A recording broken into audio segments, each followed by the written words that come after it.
Ya, Assalamualaikum warahmatullahi wabarakatuh. Alhamdulillahirrabbilalamin. Yang terhormat kepada Abi Hanif dan Umi Ida selaku pengasuh serta direktur pesantren Super Kamlar dan Ida. Yang terhormat kepada sekretaris jajaran dan dewan guru. Yang terhormat juga kepada Mbak Rifki Amratul Sini selaku Menteri PT Imajinasi, orang tua saya yang ada di rumah dan teman-teman semua. Jadi di sini saya akan memberikan kita pesan-pesan Rasul dan Sayyidina Ali. Yang pertama di sini tak masukin. Oke, yang pertama ada tentang majelis. Jadi ketika kita tidak menghadiri masjid, salah. Ketika kita tidak menghadiri suatu majelis dalam waktu hari, maka hati kita itu akan menjadi keras dan condong atau terjerumus ke dalam dosa. Jadi apa manfaat dari majelis itu?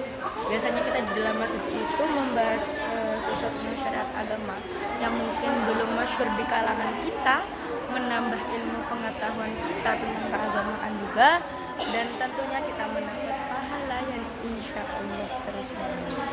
Terus ilmu yang kita dapatkan di dalam suatu majelis tersebut bisa menghidupkan hati kita, menjauhkan diri kita dari kemaksiatan dan dosa. Selanjutnya tentang lisan.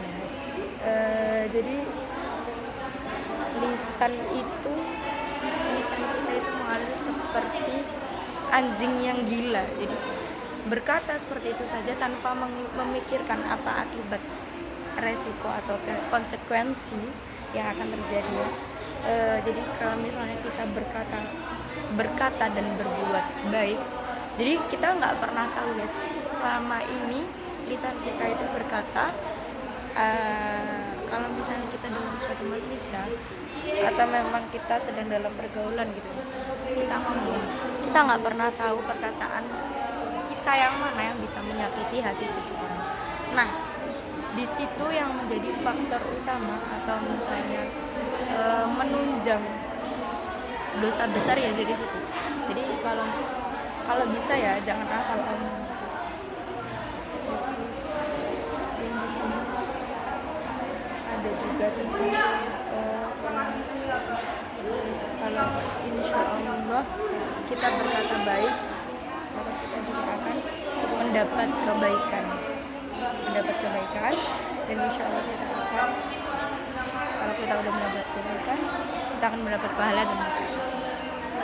Kecuali kalau misalnya kita tidak bisa menjaga lisan kita dan berkata sesuatu yang buruk, maka neraka itu akan menjadi jaminan bagi kita. Naudzubillah. Yang terakhir ada tentang warok. Apa sih warok itu? Warok itu sering didengar oleh kita, tapi kata-kata yang belum masyhur atau belum familiar di kalangan kita. Jadi warok itu seseorang yang warok itu yang tidak memikirkan kehidupan, bukan tidak memikirkan ya, tapi dia lebih condong ke kehidupan akhirat gitu ya.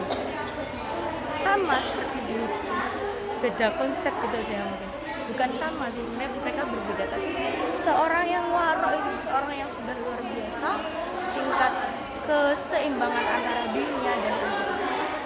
Jadi warok itu merupakan kesempurnaan iman, karena seorang yang warok itu tidak mungkin mengerjakan maksiat, dan warok itu adalah pangkal dari kemuliaan. Oke, sampai dari saya. Kurang lebihnya mohon maaf. Semoga bermanfaat. Assalamualaikum warahmatullahi wabarakatuh.